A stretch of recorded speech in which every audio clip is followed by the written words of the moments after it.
La de arriba es la versión gallega y la de abajo la portuguesa. El poema se titula Ai Mañás, o bien A Mañás. Leo la primera estrofa, primero en gallego y después en portugués. Hai mañás cando de súpeto son como un velliño. Há mañás de repente en que sou como un velliño. E sopro docemente o lixo do traxe. E sorpro cum doçura fiapos do casaco. E saúdo o caminante con un brazo encollido.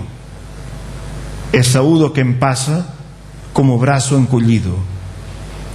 E poño velas vírgulas cando fago algún soneto. E poño velas vírgulas se algún soneto faço. Evidentemente esto es una tomadura de pelo. Esto, a mi entender, es una tomadura de pelo. Aquí tenemos una misma lengua en dos variedades dialectales diferentes, pero con ortografías diferentes. Con ortografías, incluso si vamos a buscar una palabra bien diferenciada, por ejemplo, corazón, y aquí corazón,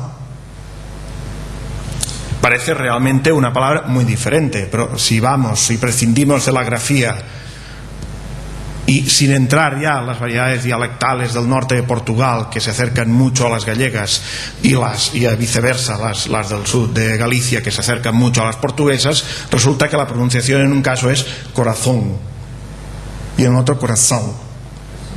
La final es prácticamente igual, la nasalización final es prácticamente igual, pero en cambio la diferencia gráfica es enorme, radical.